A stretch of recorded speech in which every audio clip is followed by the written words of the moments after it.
얽매이고 사슬에 매여서 자유와 억압되고 자유를 빼앗긴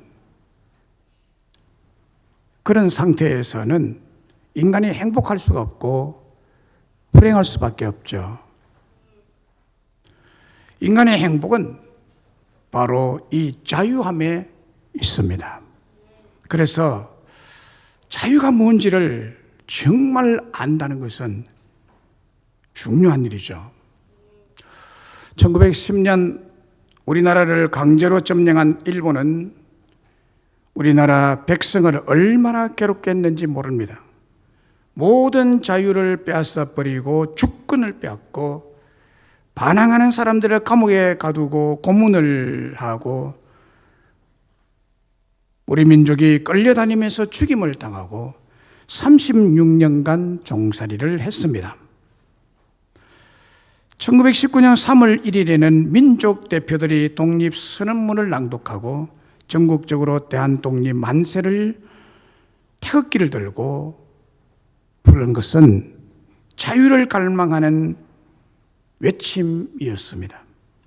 이때 많은 사람들이 잡혀서 감옥에 갇혔고 유관순을 비롯한 독립운동가들이 죽임을 당했습니다. 왜 목숨을 잃어가면서 이런 일을 해야만 했을까요? 그것은 잃어버린 주권, 잃어버린 자유를 찾기 위해서였습니다. 그러다가 1945년 8월 15일에 자유를 만나고 해방이 되어서 우리 민족이 드디어 주권을 찾고 자유로운 백성이 될 수가 있었죠. 일본 히로시마에 원자 폭탄이 투하되므로 그 천황이, 일본 천황이 무조건 항복했죠. 무조건 항복하고 그 길로 무시무시하고 공포스런 일본군이 이 땅에서 물러가고 진정한 민족의 자유를 찾게 됐던 것이고 해방을 맞이하게 됐던 것입니다. 그때 그 사람들, 그때 우리의 선조들은 자유를 빼앗기고 억눌린 고통이 얼마나 괴로운 고통이며 인격적인 모독인 것을 다 아는 자들이었습니다. 인격적 모독, 자주권이 억눌리고 제한을 받는 것이 죽음보다 더 고통스러운 것임을 아는 자들이었습니다. 그래서 이런 억눌림이 없는 자유가 무엇인지를, 또 이 자유가 얼마나 귀한 것인지를 진정으로 아는 자들에게 목숨 내걸고 자유를 쟁취하기 위해서 목숨을 걸었던 것입니다. 혹 외국 여행을 가면 영어나 독일어나 그 나라 언어를 모르면 얼마나 부자유스러운지 몰라요. 자유가 제한돼 버립니다. 언어가 통하지 않는 부자유함이 참 고통스럽죠. 외국에서 외국어를 자유자재로 구사할 수 있는 사람은 언어의 장벽을 뛰어넘어 자유함을 누리게 되고, 언어가 통할 때 그 나라의 문화를 이해하고 문화를 자유롭게 즐길 수가 있는 그런 삶을 살 수가 있는 것인데, 이 언어도 장벽에 부딪히면 굉장히 부자유스러운 것입니다. 자유가 제한되는 것이죠. 그래서 외국 여행에 가서 외국어를 잘하는 가이드의 지시를 잘 따라야 되죠. 가이드 지시 안 따르면 큰일 나죠. 자유가 박탈되게 되는 거죠. 또 혹 버스를 타면 노약자 좌석이 지정이 되어 있습니다. 그런데 가끔 그런 자리에 노약자가 아닌 젊은 사람들이 앉아있는 경우가 있습니다. 노약 자리에 또 앉아가지고 있어요. 그때 갑자기 자기 앞에 노약자가 자리가 없어서 서서 가고 있는데 자기가 또 앉아있다면 그 사람은 그 일로 양심의 자유를 잃어버리게 됩니다. 자유를 잃어버리게 되죠. 다리는 편할지 모르지만 양심은 불편하고 부자유스러울 것입니다. 그래서 그것 때문에 다리는 좀 힘들더라도 노약자에게 자리를 양보하는 것이 양심의 자유를 누리게 되는 것입니다. 참 중요한 일이죠. 미국의 버지니아주 초대 지사를 지낸 정치가요, 독립운동가였고 변호사를 지낸 패트릭 헨리라는 분이 있습니다. 패트릭 헨리라는 분이 1975년 3월에 세인트 존 교회에서 나에게 자유를 달라, 아니면 죽음을 달라 라는 연설을 했습니다. 나에게 자유를 달라, 아니면 죽음을 달라. Give me liberty or give me death 라고 연설을 했는데, 이 말이 아주 유명한 말로 지금 남아 있는 거거든요. 이처럼 자유를 가지는 것이 생명보다 더 귀한 것임을 외쳤던 것입니다. 그런데 문제는 이 자유를 사람이 취하려고 한다고 취해지는 것이 아니라는 사실입니다. 하나님이 자유를 주셔야 사람은 진정한 자유인이 되고 자유민이 될 수가 있습니다. 진리 대신 예수님이 주셔야 가질 수 있는 자유입니다. 오늘 본문 말씀은 신령한 자유, 고귀한 자유, 양심의 자유, 신앙의 자유, 고차원의 자유, 천국인 하나님 나라의 자유를 말씀하고 있습니다. 하나님이신 예수님께서 바로 이 자유를 우리에게 주실 것을 말씀하고 있고, 이 자유를 주실 분이 예수님이라는 사실을 말씀하고 있습니다. 그러면 예수님께서 우리에게 주시는 자유는 구체적으로 무엇일까요? 어떤 면에서 우리에게 자유를 주나요? 여기 예수님께서 너희에게 내가 자유를 주겠다, 진리를 알면 너희가 자유할 거다고 말했을 때 꼭 그 유대인들처럼 뭐 우리가 자유하고 있는데 뭐 우리가 언제 종된 적이 있습니까? 뭐 무슨 자유를 준단 말이면 이런 말을 하지 마시고, 어떤 면에 매여 있는지를 이 시간에 여러분들이 잘 말씀을 듣고 그 매임에서, 그 쇠사슬에서 풀려나서 자유를 누리는 복이 이 시간에 임하기를 바랍니다. 예수님이 우리에게 주시는 자유는 구체적으로 죄의 속박, 죄의 쇠사슬에서 그것을 풀고 꺾어버리고 우리에게 자유를 주십니다. 오늘 본문 32절과 36절에 진리를 알지니 진리가 너희를 자유롭게 하리라 라고 했습니다. 진리가 너희를 자유롭게 해주겠다. 그러므로 아들이 너희를 자유롭게 하면 너희가 참으로 자유로우리라 라고 말씀하고 있습니다. 진리가 너희를 자유롭게 하리라고 말씀하고 있는데, 이 말은 우리에게 참된 자유, 천국의 자유가 내 자유가 된다는 거예요. 하나님 나라의 자유를 나에게 주겠다는 것입니다.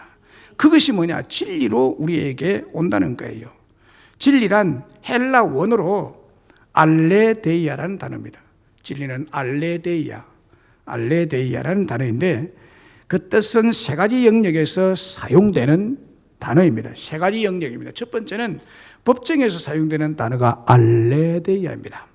법정에서 알레데이라고 할 때 여러 가지 진술들을 대항을 해서 지지될 수 있는 사건의 진상, 이것이 알레데이아입니다.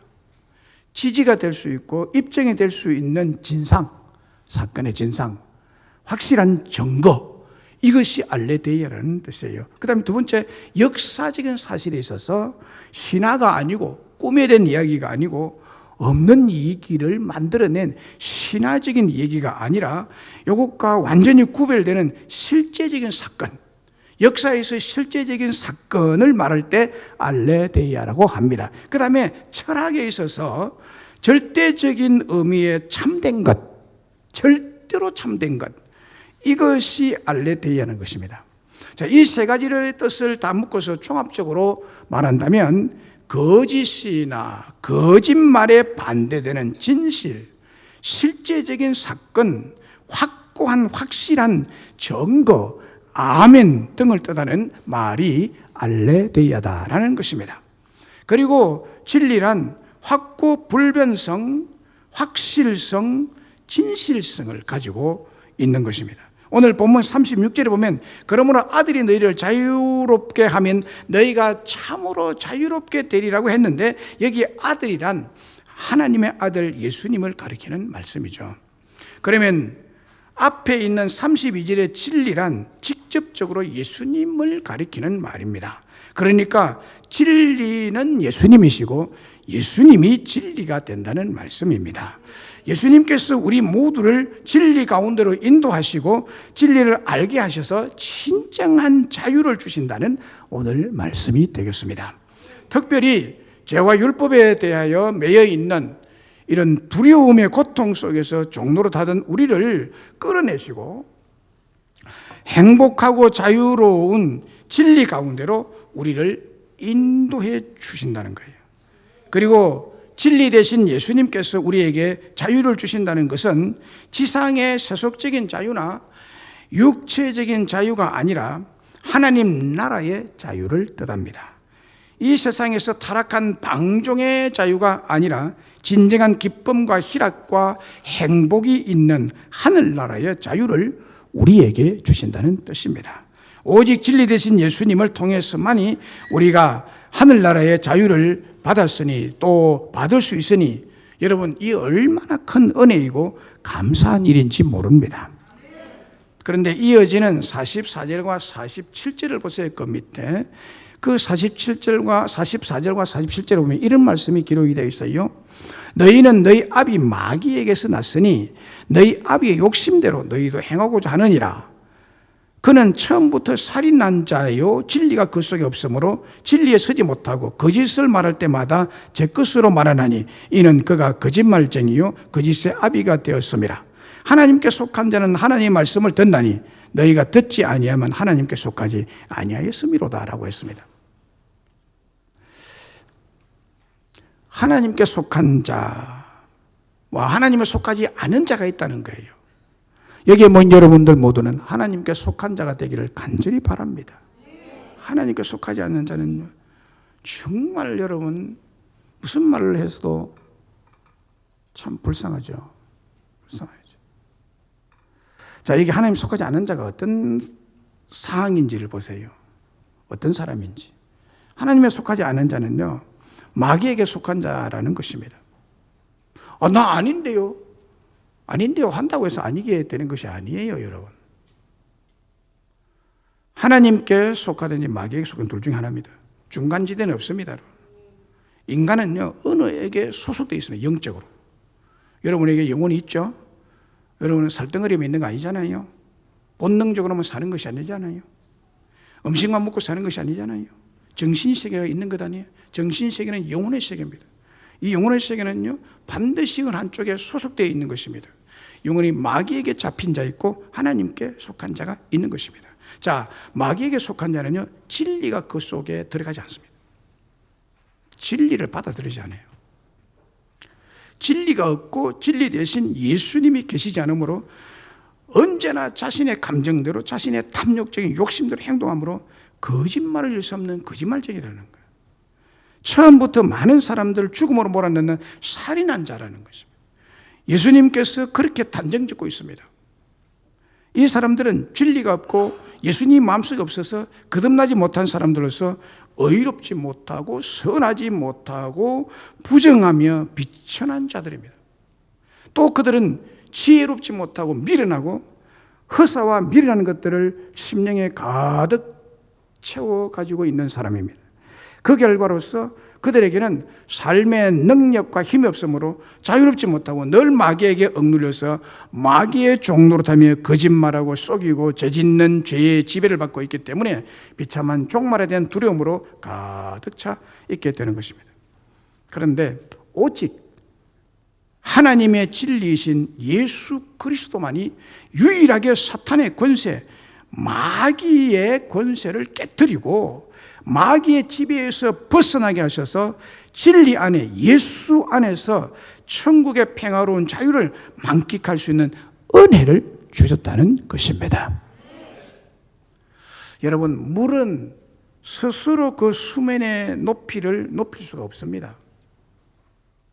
썩은 나무는 절대로 좋은 열매를 맺을 수 있는 가능성은 제로입니다.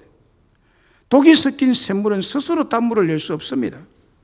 독사의 입에서 꿀이 나올 수가 없습니다.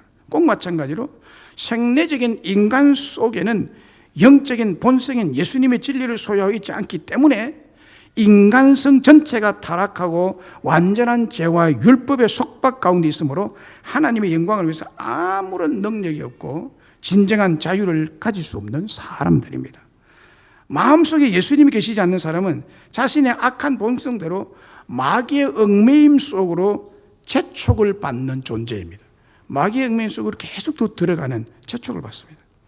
그런데 진리이신 예수님께서 여기 모인 우리 모두를 진리 가운데로 인도하시고 진리를 알게 하셔서 노예 신분에서 진정한 자유를 가지게 되고 누리게 된 엄청난 귀한 신분의 소유자들임을 밝히고 있는 진리의 말씀입니다. 특별히 죄와 율법에 매여 종로로 사는 우리를 끌어내시고 행복하고 자유로운 진리 가운데로 인도하셔서 진정한 자유의 백성이 되게 해 주신 줄로 믿습니다.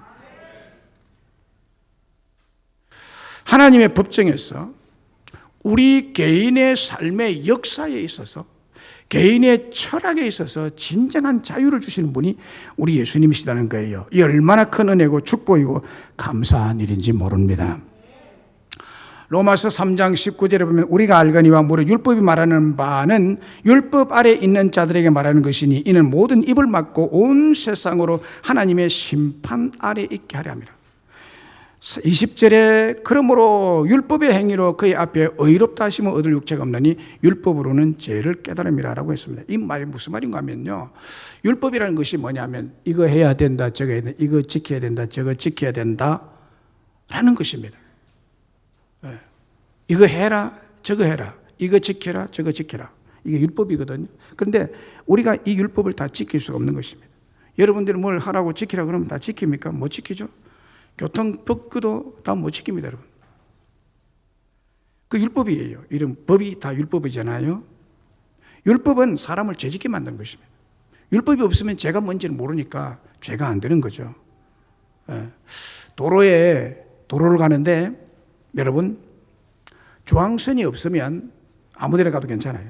그러나 중앙선을 딱 끊는 순간 죄가 성립되는 것입니다. 중앙선 넘으면 죄가 되는 거예요. 율법이 그겁니다. 율법 선을 딱 끊어놓은 선을 넘으면 죄가 되는 거예요. 율법이 없으면 죄가 안 될 건데 도로에 중앙선이 없으면 아무 데나 가도 죄가 안 됩니다. 교통 위반이 안 됩니다, 여러분. 그러나 중앙선이 꺼져 있는 이상 반대편으로 가면 이건 범죄 행위입니다. 이게 율법이 그렇거든. 율법이 쫙 꺼지면은 이게 사람으로 하여금 죄짓게 만드는 거예요. 율법을 어기게 되기 때문에. 사람 율법 100% 못 지키거든요. 그 율법은 뭘 하는 거냐? 원래 우리를 구원하기 위해서 율법 줬는데 하나님의 수준에서 율법을 줬기 때문에 우리는 율법을 다 지킬 수 없고 결국 범하는 범법자가 됩니다. 그래서 결국 이 율법은 사람을 범죄하게 만드는 기능밖에 안 된다는 것이죠. 그 말이 로마서 3장 19, 20절 말씀입니다. 율법이 우리를 범죄하게 만든다는 거예요.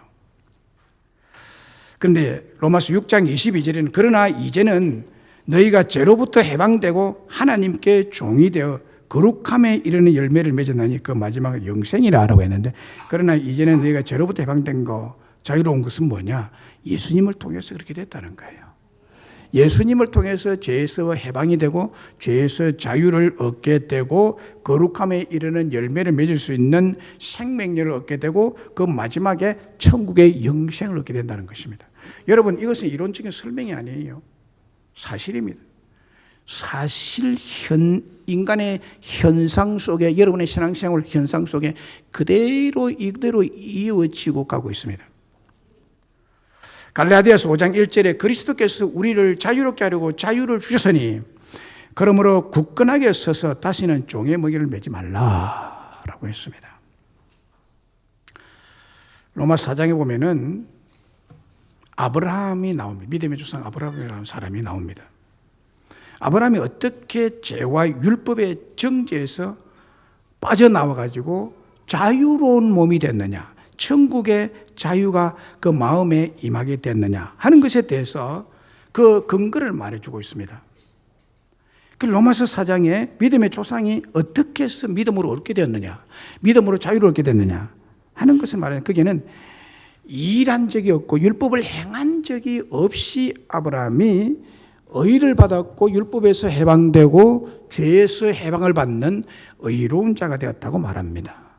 보통 사람은 아브라함이 순종 잘해서 율법 잘 지켜서 하나님 말씀 잘 듣고 순종해서 그가 의롭게 됐다고 하지만 아니에요.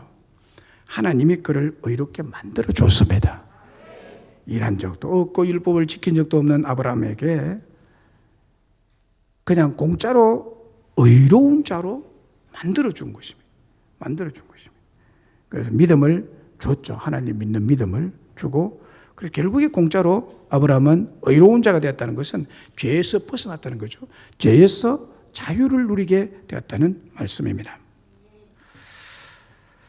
창세기 42장에 보면은 죄의 무서움에 대한 것을 말씀해 주고 있습니다. 죄가 얼마나 무서우냐, 죄 의식이 얼마나 무서우냐는 거예요. 굉장히 무서운 것을 창세기 42장에 말하는데, 요셉의 형들 10명이 흉년으로 말미암아서 애굽의 양식을 사러 옵니다. 애굽 양식을 사러 오는데 요셉을 통해서 양식을 사서 고향 땅으로 돌아오는 길에 나귀에게 먹이를 주기 위해서 곡식 자루를 열어보니까 이게 웬일입니까? 요셉에게 곡식 값으로 지불했던 돈주머니가 그대로 자기들의 곡식 자루 안에 들어있었습니다. 요셉이 그 곡식 값을 받아가지고 밤에 몰래 자루에다가 다 그 값을 도로 넣어 주었습니다. 그런데 자기 집으로 돌아가다가 곡식 자루를 열어보니까 그 곡식 값이 그대로 그 자루에 들어있었어요. 큰일 났습니다. 지금 이거 잘못하면은요, 돈을 훔친 도둑으로 몰릴 위기에 봉착하게 된 것입니다. 그래서 한 명이 시몬은 지금 요셉이 잡아가지고 감옥에 가다 놨어요. 혹시 이들이 가가지고 안 올까봐 곡식 주워서 보내면서 10명이 곡식 구하러 갔는데 한 명 감옥에 가둬놓고, 요셉이 일부러 감옥에 가둬놓고 9명을 집으로 돌려보내면서 제일 막내 베냐민을 데리고 오고 아버지 요셉을 데리고 오너라, 다시 오너라. 그때 시몬을 내가 다시 너에게 주마 라고 해서 보내거든요. 10명이 왔다가 9명이 가면서 이 곡식 자루에 이게 그 돈이 그대로 들어있는 거예요. 그 지금 공짜로 가져가는 격이 돼버렸습니다. 그래서 이 9명의 형들은요, 그 돈 뭉치가 자기들의 곡식 자루에 들어있는 것을 보고 가슴이 철렁 내려앉았습니다. 그 순간에 어떤 생각이 떠오르는가 하면, 이 9명의 요셉의 형님 중에 형들이 어떤 생각이 떠오르는가 하면, 약 25년 전, 한 25년쯤 된 거로 생각해요. 왜냐하면 보디발 집에 종살이하고 감옥살이에 13년을 지내고 만 30세에 국무총리가 되잖아요, 요셉이. 국무총리가 되가 7년 풍년 7년 흉년이 오잖아요. 그럼 7년 풍년이 흐르면 30세에 총리가 돼서 7년이 흘렀으면 37살이잖아요. 그 다음에 다시 흉년이 졌잖아요. 그 흉년 1년째까지는 공식 얻어가지고 구하러 안 가잖아요. 근데 2, 3년이 흐른 다음에 완전히 흉년이, 전 세계적으로 흉년이 와서 이 야곱이 사는 그 동네에 흉년들을 곡식이 없어서 애굽에는 풍년 때 곡식을 많이 창고를 지어서 이렇게 모아놨거든요. 그래서 그때 막 세계에다 팝니다. 이래가지고 애굽이 대부자가 된 나라가 되는 거예요. 7년 풍년, 7년 흉년 때 이렇게 이때. 그래서 이때 그 9명이 이제 그 가면서 돈 뭉치를 보고 옛날에 죄가 생각납니다. 옛날에 죄가 생각. 무슨 죄가 생각나면 약 25년 전에 자기 동생을 은 20냥에 팔아먹은 죄가 생각이 납니다. 그 죄의식 속에서 지금 은전 돈 뭉치를 보고 엄청난 충격에 빠지게 됩니다. 그래서 이것을 창세기 42장 28절에 이렇게 기록하고 있습니다. 창세기 42, 28절에 그가 그 형제에게 말하되 내 돈을 도로 넣었도다. 보라, 자루 속에 있도다. 이에 그들이 혼이 나서 떨며 서로 돌아보고 말하되 하나님이 어찌하여 이런 일을 우리에게 하였는가. 이게 혼이 나서 떨며 혼이 나갔다. 혼쭐이 났습니다. 돈다발 보고 왜 이랬을까요? 네. 옛날 죄의식에 사로잡혀 다시 한 번 더. 큰일 났네요. 큰일 났구나. 엄청난 두려움, 혼이 나서 떨매라는 것은요, 엄청난 공포에 떨리게 된 것입니다. 이게 죄의식이 갖다 주는 인간의 불행인 것입니다. 그 다음에 35절에 또 보면요, 각기 자루를 쏟고 본 자, 이 각기 자루 쏟고 이제 집에 가서 다 쏟아봤어요. 쏟아보니까 각 사람의 돈뭉치라고 해서 성경에 이 돈뭉치가 그 자루 속에 있는지라. 그들과 그들의 아버지가 돈뭉치를 보고 다 두려워하더라고요. 돈뭉치를 보고 두려워했다는 것입니다. 여러분, 그 돈뭉치 보고 두려워하는 게 정상입니까? 기뻐해야 정상입니까? 어느 게 정상이에요? 돈에 대한 별 관심이 없나요?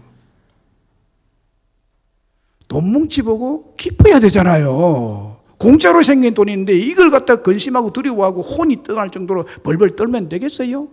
그런데 왜 요셉의 행들은 이렇게 떨었나요? 두려워했나요? 마음속에 있는 풀리지 않는 죄의식 때문에 그렇습니다. 죄의식 때문에. 자, 여기 보세요. 사실 이 돈뭉치는요, 요셉이 그의 형들에게 엄청난 곡식을 공짜로 주는 큰 은혜를 베푼 돈뭉치입니다.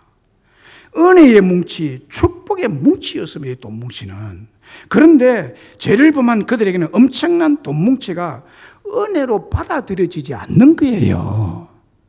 이게 죄의 무서움이라는 겁니다.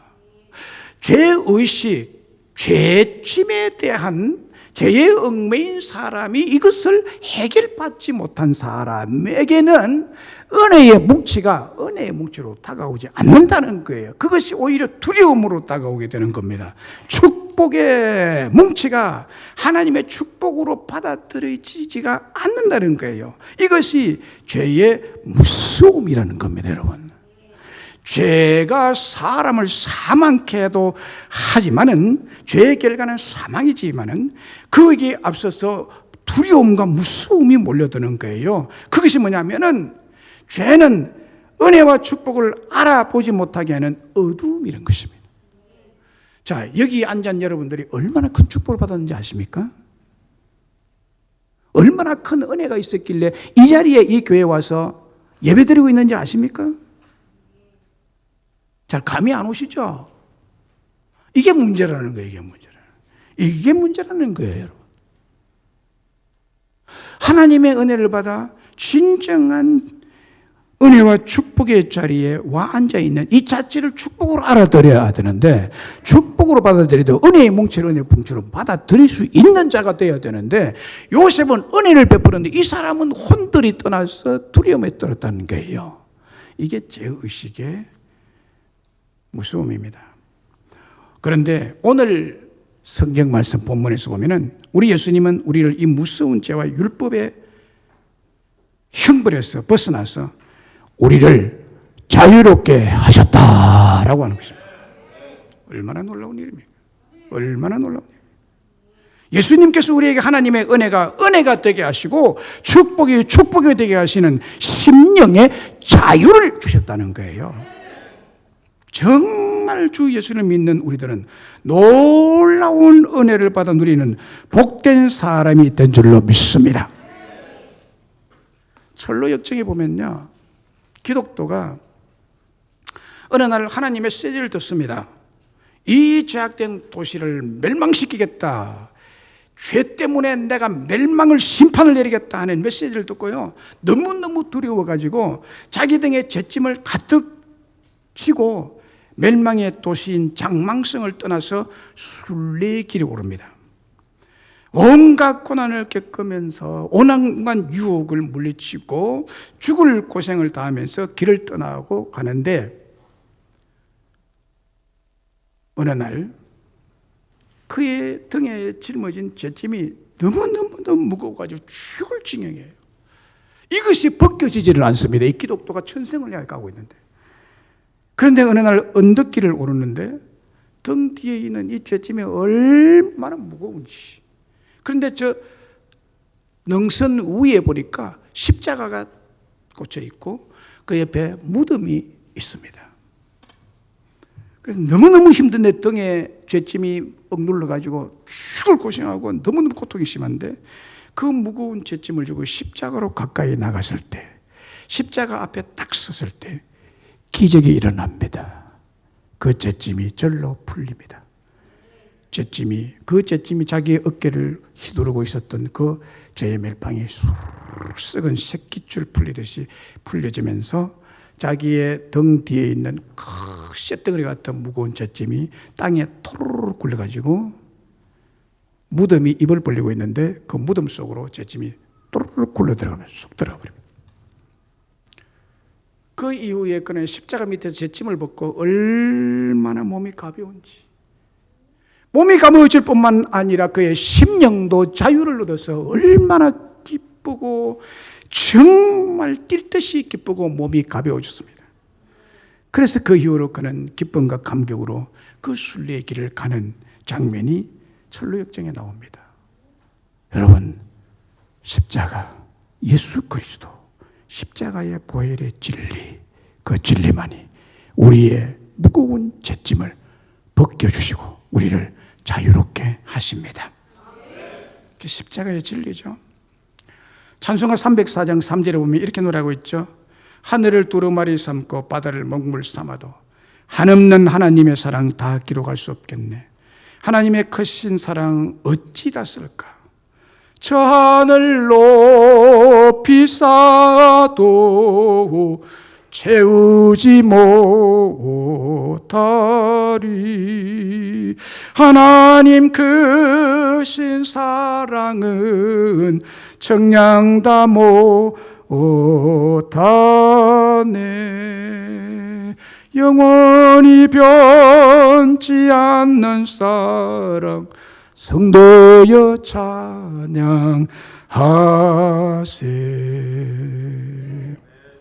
우리의 죄짐을 다 벗겨주신, 그래서 자유함을 몰랐던 그 죄짐을 벗겨주신 주님의 사랑, 이 사랑을요 바다를 먹물 삼고 하늘을 두루마리 삼아 기록해도 다 기록할 수 없다고 말합니다.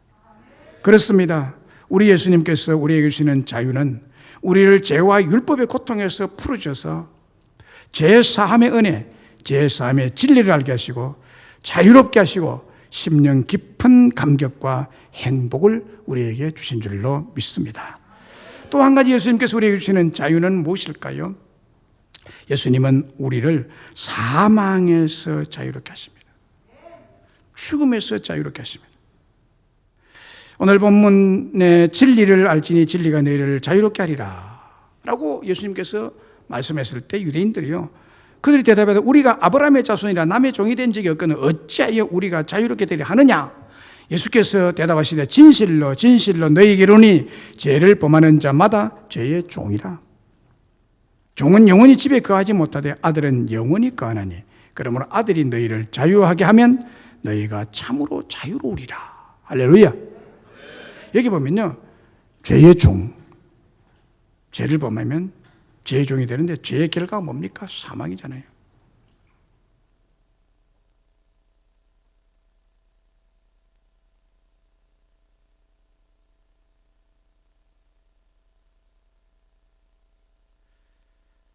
죄의 종, 그건 곧 사망이라는 거예요. 죄는 사망을 불러들이는 것입니다.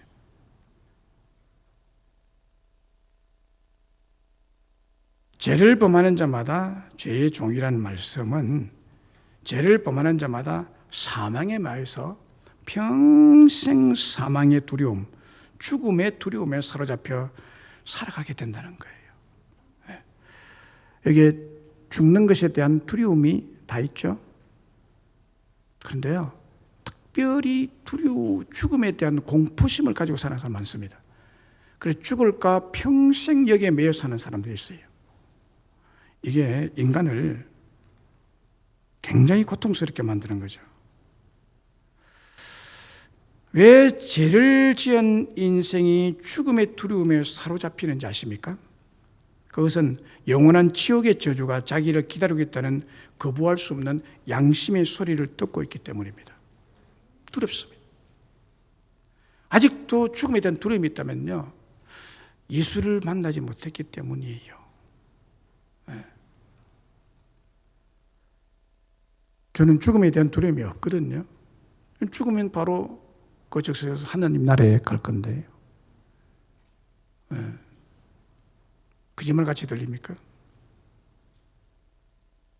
우리 한국에 전쟁이 일어나서 죽을 것 같다 그러면 미국으로 다 건너가 버리면 되잖아요. 그럼 미국이 있나고 그러면은 여러분 뭐라고 말하겠어요? 미국이 어디 있어? 가봤습니까? 이러면 천국에 있다고 그러는데 천국에 가봤냐 그러면은 이거 똑같은 거죠. 미국이 있다고 그러는 미국이 좋은 나라고 살기 좋은 나라, 그건 자유가 무한히 보장되는 나라라고 말하면 미국 안 갔다 온 사람 본 적이 없기 때문에 미국이 어디 있어? 이렇게 고집하는 거 똑같아요. 천국이 있습니다, 여러분. 미국이 있듯이 저 우리 나라 반대편에 독일이 있듯이 그 독일이 있어요. 지금 독일은 밥이죠. 네. 여러분들이 독일 안 갔다 왔다고 해서 독일이 없다고 우기면 되겠습니까? 김명현 교수님처럼 그렇게 우기는 사람은 잘 돌봐줘야 될 사람이죠. 마찬가지 천국이 있습니다, 여러분. 반대 지옥도 있습니다. 그런데 예수님을 믿고 사망에 대한 문제를 해결받지 못한 사람은 그 양심이 지옥의 형벌이 두려워서 사망을 두려워하게 되는 겁니다. 죽을 거 두려워. 죽으면 지옥으로 바로 떨어지니까. 네. 지금도 영락 공원무용원에 오늘 화장하는 사람이 많이 있을 것입니다. 네. 거기에 그 시체들 건 90%가 불신자로 죽었어요. 그 지옥에 떨어졌을 것입니다. 이거는 분명한 사실입니다. 이게 사실입니다. 영적으로 안 보인다고 여러분 없는 줄 아십니까? 바이러스가 눈에 보입니까? 코로나19 바이러스 보았습니까? 이거는 현미경으로 봐야 보입니다, 여러분. 아주 큰 현미경으로 봐요. 그런데 우리 눈에는 볼 수 없어요. 그런데 있잖아요. 마찬가지로 지옥이 있는 거예요. 이 사망의 두려움이 왜 있느냐? 지옥의 형벌이 너무너무 두렵기 때문에 인간의 양심이 이걸 안다고요. 이걸 누가 말을 안 해도 죽음을 두려워하는 것은 그 이후에 공포스러운 엄청난 이 형벌이 기다리고 있고 저주가 기다리고 있기 때문에 죽음을 싫어하는 거예요. 죽음을 싫어하는 거예요. 그러나 죄의 종로로 돼서 사망하게 된 인간이 자신 노력으로 이 길을 벗어날 길이 없습니다. 벗어날 종교도 없습니다. 벗어날 어떤 율법도 계명도 없습니다. 도덕적으로 윤리적으로 선한 일을 많이 행함으로 내가 좋은 데 간다? 아니에요. 좋은 데가 있는 것이 아니라 천국이 있고 지옥이 있을 뿐입니다. 오직 하나님 아들 예수님이 너희를 자유하게 하면 너희가 참으로 자유로우리라는 이 말씀은 죽음에서 자유함을 누리게 될 거다는 말씀이에요. 예수님의 십자가의 피 흘리심의 속죄가 우리의 죄값인 사망에서 벗어나게 하시고 우리를 천국의 자유민이 되게 하신 줄로 믿습니다. 로마서 7장 10절로 11절에 보면 생명에 이르게 할 그 계명이 내게 대하여 도리어 사망에 이르게 하는 것이 되었도다. 죄가 기회를 타서 계명으로 말미암아 나를 속이고 그것으로 나를 죽였느니라. 계명, 율법이 오히려 우리를 죽이게 만드는 거예요. 로마서 7장 24절 25절에 보면 바울이요, 이 사망에 대해서 얼마나 두려웠던지요 통탄하고 있습니다. 오호라 나는 공고한 사람이로다. 이 사망의 몸에서 누가 나를 건져낼 수가 있겠느냐. 우리 주 예수 그리스도 말미암아 하나님께 감사하리로다. 그런즉 내 자신이 마음으로는 하나님의 법을 육신으로는 죄의 법을 섬기노라 그랬습니다. 마음으로 하나님의 법, 육신으로 죄의 법. 마음으로 하나님의 법이 뭡니까? 하나님의 법, 율법이죠. 마음으로 율법을 행하고 하지만 이것도 마음을 편하지 않게 하고 육신으로는 죄의 법, 육신이 계속 죄를 범한다는 거예요. 그래서 자기는 공고한 사람이 되었는데 이 죄의 값으로 사망에 놓이게 됐는데 이 사망의 몸이 나를 어떻게 건져주고 누가 나를 건져줄 것이냐 라는 것이죠. 그런데 이렇게 자기가 사망에 대한 율법을 행하고 계명을 행함으로 자기가 자유롭지 못하게 된 이것을 자기가 느끼고는 하나님 앞에 그렇게 절규한 것입니다.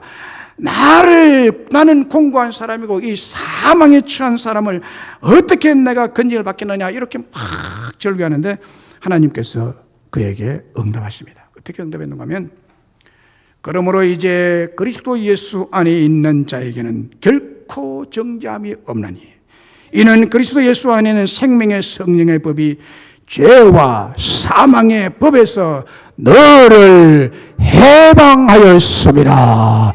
이 음성이 확 들려온 거예요. 그래서 그가 이렇게 말합니다. 육신의 생각은 사망이요 영의 생각은 생명과 평안이니라 라고 했습니다. 로마서 8장에 언급된 육신의 생각은 율법을 지켜서 구원을 얻으려는 생각을 말하고, 그 생각은 곧 사망을 불러오는 것인데, 영의 생각은 하나님의 아들을 죄인의 육신의 모양으로 보내 그 아들이 육신의 죄를 정하사 육신을 따르냐 영을 따르냐 행하는 우리에게 율법의 요구가 이루어지게 해서 사망에서 노임을 받고 해방과 자유, 생명과 평안을 주셨다는 말씀입니다. 제가 부목사 시절에 어느 교회에 중년 부부가 있었습니다. 그 부부의 금실은 너무너무 좋았습니다. 얼마나 부부가 참 잘 지내고 의좋게 지내고 사랑하는지요. 모든 사람들이 부러워하는 부부였고, 그의 자녀들, 초등학교 다니는 자녀들도 건강하고 공부도 잘하는 자녀들이었습니다. 너무나 행복한 가정이었습니다. 너무나 행복해 보였습니다. 그러나 어느 날 부인이 몸이 좀 좋지 않아서 병원에 가 진단을 받게 됐습니다. 그런데 의사 선생님이 100명은 가르쳐주지 않고 보호자를 데리고 오라고 했습니다. 그래서 밖에 나가 기다리고 있는 남편을 데리고 불안한 마음으로 병실에 들어갔더니 청천벽력 같은 진단 결과를 알려줬습니다. 그 부인이 치료 가능성이 거의 없는 암에 걸렸다는 것입니다. 평안하고 행복한 가정에 순식간에 죽음에 대한 엄청난 두려움과 어두움과 사망 선고라는 절망의 먹구름이 확 덮치게 됐습니다. 사망 선고라는 암 진단 앞에 사망의 올무에 확 묶여버렸습니다. 그래서 남편은 남편대로, 자녀들은 자녀대로 공부가 손에 잡히지 않고 안절부절, 대성통곡, 절망과 고통의 동아지가 되어버렸습니다. 그런데 그 가정에 믿음이 있는 가정이라 그날부터 하나님께 매달리기 시작했습니다. 하나님께 나와서 기도를 시작했습니다. 아버지, 어머니, 아들, 딸 모두가 새벽기도부터 나와서 눈물로 하나님께 기도하는 가정이 됐습니다. 금요 철학기도 때는 온 식구가 울며 사망을 거두어 달라고, 죽음을 거두어 달라고, 이 암이 치료되게 해달라고, 기적을 보여달라고 기도하는 모습은 온 교회 성도를 감동시켰습니다. 그리고 며칠 후 그 집사님이 좀 더 큰 병원에 한번 가서 진단 한번 해봐야 되겠다, 마지막으로 그 큰 병원에 갔습니다. 그런데 이게 웬일입니까? 앞전 병원에서 내린 진단이 오진이라는 판명이 났습니다. 그 여자 집사님은 죽을 암이 아니라 단순히 소화불량이었고 통증이 동반된 금방 나을 병이었습니다. 이전 병원에서 아마 진단서가 바뀐 것 같아요. 진단서, 다른 진단서를 가져와가지고 그 여자 것으로 이야기를 했습니다. 암이라는 사망의 올무, 죽음에서 풀려난 이 사건을 계기로 그 가정은 자유를 주신 하나님을 만나고 완전히 믿음의 가정으로 바뀌고 변화가 되었습니다. 그리고 온 식구들이 이제는 항상 하나님의 일에 감사하고 교회에 헌신하고 충성하는 가정이 되었습니다. 입만 열면 사망에서 벗어난 자유를 주신 하나님 은혜를 자랑하는 가정, 행복한 가정으로, 더 행복한 가정으로 바뀌었습니다. 이 일을 보고 저는요, 항상 의사 선생님들이 대단하고 위대하다고 생각합니다. 오진을 하는 의사들이든 실력이 있는 의사이든 참 위대한 분이라 생각합니다. 특별히 오진하는 의사가 더 위대하다고 생각합니다. 왜냐하면 목사도 변화시키지 못하는 그 회색 신앙, 그 나이롱 신앙, 그 잡색 신앙을 은혜의 신앙, 죽음을 벗어난 자유와 감격과 그런 신앙을 회복하는 진정한 핵심자의 신앙, 뜨거운 신앙으로 바꿔놓기 때문입니다. 참 의사 선생님이 위대해요. 말 한마디에 지옥과 천국 왔다 갔다 하는. 목사가 바꿀 수 없으면 그 과정 어떻게 목사의 설교로 바꾸겠습니까? 이 의사의 말에 의해서. 네. 특별히 오신에 의해서 더 큰 은혜를 받게. 바닷물에 빠진 사람이 그 센 파도에 휩싸였을 때 파도 속에서 허우적거린다고 살아날 수가 없습니다. 자신의 힘으로 살아나려고 허우적거릴수록 더욱더 죽음으로 빠져들어가는 것입니다. 죄로 인하여 사망의 노예가 된 사람이 스스로의 힘으로 살아날 수가 없고 스스로의 힘으로 살아나려고 노력하면 할수록 더욱 죄의 구덩이에 빠지게 됩니다. 누군가가 밖에서 구원의 밧줄을 던져줘야 죽음에서 벗어나서 자유로울 수가 있을 줄로 믿습니다. 누군가가 노예의 몸값을 지불하고 풀어줘야만 사망의 매인 몸이 자유할 수 있게 되는 것입니다. 마찬가지로 죄의 종노릇해서 사망 선고를 받은 사람도 오직 예수 그리스도 속죄함을 통해서만 죄값인 사망에서 풀려나 자유할 수가 있게 될 줄로 믿습니다.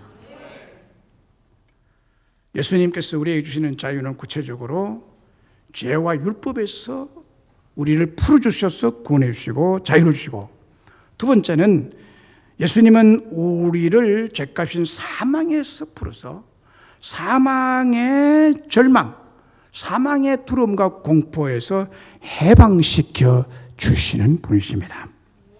그러면 이런 진정한 자유를 얻기 위해서 이제 우리가 해야 될 의무가 뭘까요? 우리의 의무는요, 진리를 더 깊이 알아야 됩니다. 진리를 알아요, 진리를. 32절에 진리를 알지니라고 했습니다.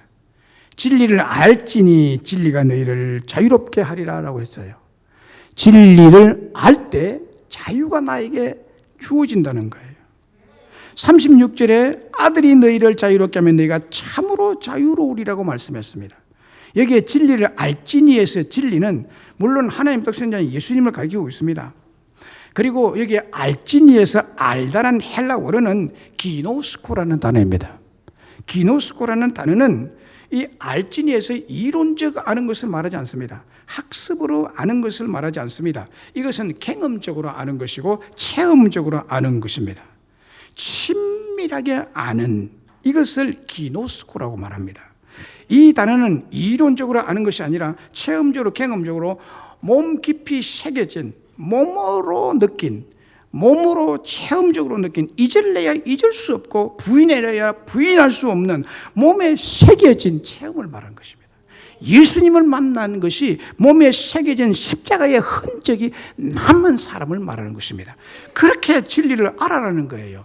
몸으로 알아라는 거예요. 체험적으로 알아라는 거예요. 만나서, 직접 예수를 만나서 개인적으로 체험하고 나의 몸에 예수의 흔적, 십자가의 흔적이 새겨져 있는 이 이 지식, 이 체험된 진리를 말하는 것입니다. 이 사람이 진정한 자유를 누릴 것이라고 말합니다.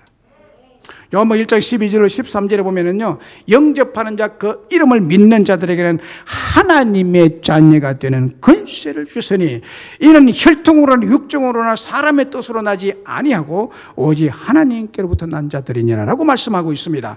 오직 하나님께로서 난 자들, 혈통으로나 육정으로 되는 것이 아니에요. 사람의 뜻으로 율법을 행함으로, 계명을 지킴으로, 구슬함으로, 선행을 많이 함으로 이것이 구원이 이루어지는 것이 아니고, 이렇게 함으로 인간의 심령 속에 자유가 주어지는 것이 아니라고 말하는 것입니다. 예수를 영접해야 됩니다. 마음문을 열고 예수를 통째로 받아들여야 됩니다. 이것이 체험적으로 내가 하나님을 만난 성령의 체험이 있어야 진정한 그리스도인이 되고 하나님의 자녀가 되고, 그래서 그 속에 내 속에서 솟아나는 진정한 자유가 있는 것이다 이 말이에요. 12제자 중에 11제자들은 예수님을 체험적으로 했습니다. 마음이 깊이 예수를 새겨놨습니다. 그래서 그들은 천국의 자유를 누릴 수가 있었습니다. 그러나 한 명, 가룟 유다는 예수님을 따라왔다는 얘기를 했지만은 예수님을 알지 못했기 때문에 그는 해서는 안 될 스승을 팔아먹는 파렴치한 인간이 되고 말았던 것입니다. 여러분 보세요. 가룟 유다가 예수님 곁에 따라다녀요. 12제자 중 한 사람. 그러나 그 사람은 예수를 마음에 받아들이지 않았습니다. 교회에 다닌다고 되는 게 아니라는 말씀을 가룟 유다를 통해서 알 수가 있는 것입니다. 가룟 유다는 예수를 팔아먹고 배가 터져 죽었죠. 그것은 저주받았다는 뜻입니다. 진리이신 예수님을 알지 못하고 예수의 영이신 성령을 직접 받지 않았기 때문에 3년을 밤낮 예수님을 따라다니는 제자였을지라도 그의 심령에는 언제나 사망의 고통이 그를 짓누르고 있었고 그는 그의 마음은 자유가 없었습니다. 가룟 유다의 마음속에는 늘 근심과 두려움과 의심과 분노가 가득 차 있었습니다. 그래서 결국에는 스승을 팔아먹고 마는 것입니다. 가룟 유다와 같은 종교인, 아나니아 삽비라와 같은 종교인이 되지 마시고 예수님의 12 사도들처럼 아브라함처럼 다윗처럼 다니엘처럼 하나님을 체험하고 예수님을 체험하고 예수님 만나고 부활을 체험하고 지금도 살아계신 하나님을 체험하며 이론이 아닌 체험적인 믿음으로 죄와 사망에서 자유를 누리며 사는 여러분 되시기를 주의 이름으로 축원합니다. 우리 찬양하겠습니다. 오직 예수뿐이네.